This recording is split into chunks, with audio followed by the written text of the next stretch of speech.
हाँ तो मेरे प्यारे स्टूडेंट, मैं आज फिर आपके बीच में एक नया वीडियो लेकर के आया हूँ जो नेशनलिज्म इन इंडिया का ये टॉपिक नंबर 4 है। और इस पर हम आज बहुत अच्छे तरीके से डिस्कशन करने वाले हैं, आपको समझाने वाले हैं और आपको बहुत ही बारीकी पूर्वक समझाएंगे। बस आपको इस वीडियो को पूरा देखना है। इसमें क्या है कि the sense of collective belonging, मतलब सामूहिक अपनेपन का भाव।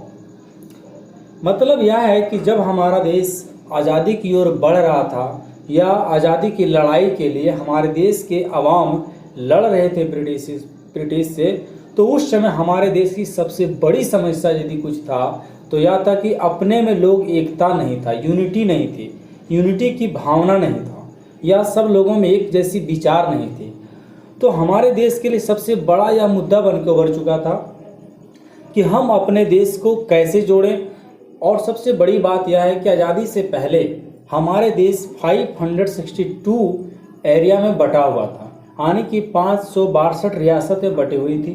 तो हमारे जो सभी राष्ट्रीयता वाले जो लोग थे या हमारे देश को आज़ाद करने वाले जितने भी क्रांतिकारी लोग थे, बड़े प्रमुख लोग जो थे, जैसे महात्मा गांधी जी ने, पंडित जवाहरलाल नेहरू जी ने, ऐसे ऐसे जितने भी बड़े बड़े लोग थे, उन सब का विचार था कि हम अपने देश को एक जोड़ने का प्रयास करें।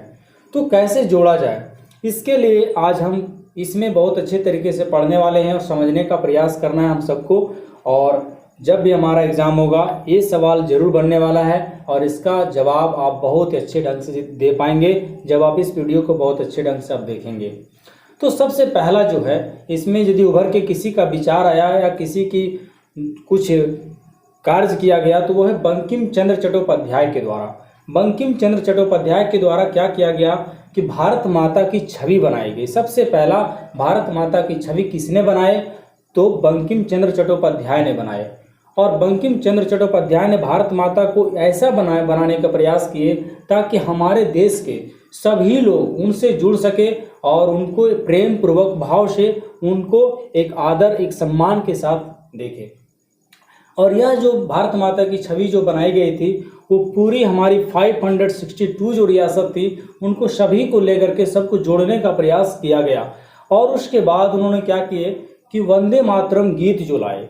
और वंदे मातरम गीत को जब प्रकाशित किए गए, जो किससे लिया गया है, आनंद मठ से लिया गया है। ये आनंद मठ से लिया गया है वंदे मातरम गीत। और ये क्या हुआ, वंदे मातरम गीत को इतना मतलब फेमस कर दिया गया कि हमारे देश के बच्चे बच्चे इस वंदे मातरम गीत को गाने लगे। और जब वंदे मातरम गीत को गाने लगे तो सब लोगों में एक जैसा विचार धीरे धीरे पनपने लगा। और इसका फायदा भी हुआ। इसका फायदा क्या हुआ कि जब पश्चिम बंगाल में आंदोलन चल रहा था, स्वदेशी आंदोलन, उसमें इस गाने का और इस जो भारत माता की छवि को लेकर के लोगों में यूनिटी की भावना बढ़ने लगी थी। और इससे जो अंग्रेज थे उनको डर भी लगने लगा था, क्योंकि यहाँ के जो अवाम थे सभी एक यूनिटी के साथ आगे बढ़ने लगे। थोड़ा सा भारत माता की छवि के बारे में यदि बताने का प्रयास करें तो भारत माता को एक सन्यासिनी के रूप में दर्शाया गया है। एक ऐसा मतलब दिखाया गया है जो एक शांत के रूप में है, गंभीर के रूप में है और देवीय के रूप में है। जैसे हमारे देश में प्रचलित बहुत प्राचीन से है कि हम देवी देवताओं पर विश्वास करते हैं। हमारे जो लोग होते थे देश के सभी बहुत गंभीर होते थे, बहुत शांत माइंड के होते थे, बहुत इंटेलिजेंट होते थे। ये सभी गुण उनमें दर्शाया गया ताकि यहाँ के जो जितने भी अवाम हैं वो जुड़ सके और सब में एक विचार आ सके। फिर इसे क्या किया गया कि अलग अलग पेंटर ने भी बनाने का प्रयास करने लगे। और भी जो पेंटर थे सोचते थे कि हम और बनाएंगे और इससे बेहतर बनाने का प्रयास करने लगे और अधिक से अधिक सुंदर भी बनाने लगे। जिससे क्या हुआ कि यह एक आस्था के रूप में प्रकट हुआ और सभी लोग जो बड़े बड़े लोग होते थे अब इनको एक अपने देवी शक्ति के रूप में मानने लगे और इनको गॉड की तरह समझने लगे। अब क्या हुआ, अगला जो आया लोगों में विचार वह लोक कथा का था। लोक कथा से तात्पर्य कि जो हमारे देश में प्राचीन से सभी बड़े बुजुर्गों ने कुछ वैसी कहानियाँ या कोई वैसी कथा को सुनाया करते थे जिससे सब लोगों में बहुत प्राचीन की चीज़ें को हम लोगों को मतलब मन को खुश कर दिया करते थे या लोगों को जोड़ने का प्रयास करते थे। तो ऐसे ऐसे लोक कथा, गीत, कहानियाँ जो होती थी, संस्कृति जो हमारे देश के थे, ये सारी चीज़ को बताने का प्रयास करने लगे। और इस पर सबसे पहला जो फोकस करने वाले थे वो पंडित जवाहरलाल नेहरू ने थे।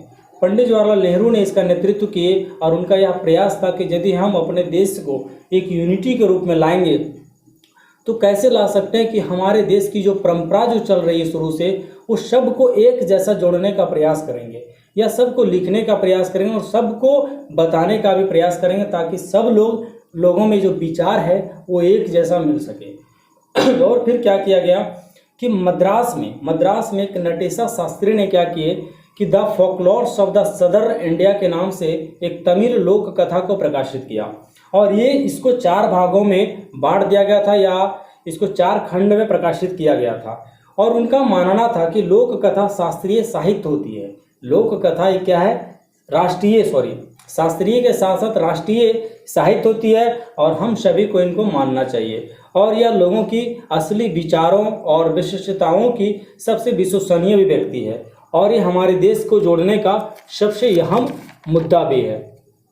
जैसे जैसे राष्ट्रीय आंदोलन आगे बढ़ा, राष्ट्रवादी नेता लोगों को एकजुट करने और उनमें राष्ट्रवाद की भावना भरने का प्रयास करने लगे और इसके लिए क्या करने लगे कि कभी कभी कोई चिन्ह का इस्तेमाल कर लिया करते थे, कोई प्रतीक का इस्तेमाल कर लिया करते थे और इससे लोगों को अधिक जागरूक करने का प्रयास करते थे और जोड़ने का प्रयास करते थे ताकि हमारा देश फिर वह यूनिटी का रूप ले सके। और बंगाल में एक स्वदेशी आंदोलन के दौरान एक तिरंगा झंडा तैयार किया गया जो हरा, पीला और लाल रंग का था। सबसे पहला तिरंगा झंडा कौन सा कलर का था? तो हरा, पीला और लाल रंग का था और ये तिरंगा झंडा कहलाया। इसमें ब्रिटिश भारत के 8 प्रांतों को प्रतिनिधित्व करते कमल के 8 फूल और हिंदुओं व मुसलमानों का प्रतिनिधित्व करता एक अर्धचक्र को दर्शाया गया था। 1921 तक गांधी जी ने भी एक स्वराज्य का झंडा तैयार कर लिया था जिसमें से यह भी एक तिरंगा झंडा था जो 3 कलर का था। वो कौन सा था? तो सफ़ेद कलर का, हरा और लाल 3 कलर मिलाया हुआ था और एक तिरंगा झंडा का निर्माण किया गया। इसके मध्य में ही गांधीवादी प्रतीक चरखे का जगह दी गई थी जिसमें उस झंडे का बीच में गांधीवादी चरखा को लगाया गया था ताकि लोग इसको देख करके सभी में शांति का विचार, सद्भावना का विचार बढ़ सके और सब में एकजुटता का विचार आ सके। जो स्वावलंबन का प्रतीक था, मतलब क्या है कि जो गांधीवादी जो प्रतीक लगाया गया था चरखे का, उसका यह मतलब था कि स्वावलंबन का प्रतीक था वो और सब लोगों में स्वावलंबन का विकास हो सके। और जुलूसों में यह झंडा थामे चलना होता था जिससे क्या होता था कि शासन के प्रति अवज्ञा का संकेत होता था जिससे अंग्रेज यह समझते थे कि यह सब हम सबका विरोध कर रहे हैं। अब क्या हुआ कि 19वीं सेंचुरी में 19वीं सदी के अंत तक क्या हुआ कि आते आते बहुत सारे भारतीय यह महसूस करने लगे थे कि भारतीय इतिहास को अब अलग ढंग से पढ़ाया जाए, क्योंकि हमारे जो इतिहास होते थे, इतिहास में बहुत सारे वैसे क्रांतिकारी लोग आए या वैसे जो गलत किस्म के जो लोग आए वो हमारे देश को तहस नहस करने का प्रयास किए थे, हमारे देश की संस्कृति को, सभ्यता को मिटाने का प्रयास किए थे। तो अब हमारे देश के लोग सोचते थे कि नहीं, हम अपने इतिहास को एक इस तरह से पढ़ाएं या इस तरह से लिखें और बच्चों को पढ़ाएं ताकि उन्हें गर्व महसूस हो और उनमें एक नेशनलिज्म की भावना का विकास हो सके। और सब लोग ऐसी देश प्रेमी को जागृत करना चाहते थे, क्योंकि अंग्रेज भी क्या किए थे कि भारतीयों को दलित व शासन करने वालों में बांट दिए थे। इस प्रकार से क्या करते थे कि हमारे भारतीय प्रेमियों, प्राचीन के सती जो महत्वपूर्ण जो लोग होते थे उनको लेकर के हमारे जो देश के लोग होते थे वो चलने का प्रयास किए और जो संस्कृति हमारी थी प्राचीन की, विज्ञान था या कानून था, दर्शन था, हस्तकला था, व्यापार था, ये सारे चीज़ों को लाने का प्रयास करने लगे। कौन? हमारे जितने भी जो हमारे देश के जो वीर थे, जो लड़ने वाले थे और जो बड़े बड़े महान जो लीडर थे, उन सब की विचार आया कि नहीं, जो अंग्रेज ने भी जो बांटा है या जो पहले से भी जो हमारे खंडित करने का प्रयास किया है, उन सभी चीज़ को हम मिटाएंगे और एक अच्छे विचार को लाएंगे ताकि हमारे देश के अवाम अब एकजुट हो सके। और उनका बस यही उद्देश्य था कि हम अपने देश को एक कर सके और इसमें राष्ट्रवादी इतिहास को भारत की महानता पर केंद्रित करना चाहते थे कि हम अपने देश को एक गर्वान्वित के जैसा बनाएं और महान उपलब्धियों को दर्शाने का प्रयास करने लगे। और जो भी दुर्दशा जैसे वाले चीज़ थे जो हमारे देश को खंडित करते थे, उन सब चीज़ को हटाने लगे। और अब हमारा देश का जो सब आवाम का जो उद्देश्य होता था कि हम अपने अब देश को संघर्ष पूर्वक आगे बढ़ाएंगे और अपना देश का विकास करेंगे। लोगों को एकजुट करने की इनकी अपनी समस्याएं भी थी। जैसे क्या हुआ कि जो हमारे क्योंकि जो हमारा जो प्राचीन ग्रंथ से जो लिया गया था, मतलब प्राचीन से जब हम अपने देश को एकजुट करने लगे तो हमारा देश भी अब फिर दो भागों में बंटने लगा था। कैसे?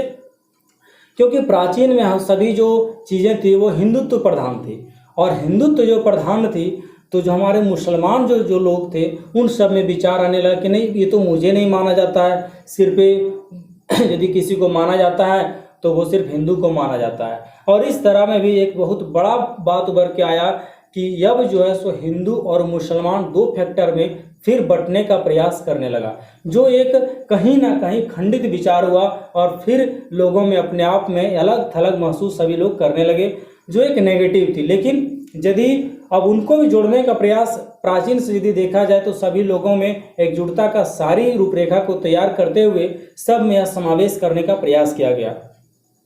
तो मेरे दोस्त, इतना बातें मैंने इसमें पढ़ाने का प्रयास किया हूँ। आपको कैसा यह वीडियो लगा आप ज़रूर बताएंगे। Thank you so much. और आपसे निवेदन यह है कि जब आप इस वीडियो को देखते हैं पूर्ण, तो एक बार लाइक, शेयर और सब्सक्राइब और साथ साथ कमेंट एक बार ज़रूर करें, ताकि मैं खुश होकर के आपके लिए और भी वीडियो बना सकूं। और एक बार आप यह भी बताएं कि आपको आने वाला वीडियो कैसा चाहिए और किस टॉपिक पर चाहिए। Thank you so much.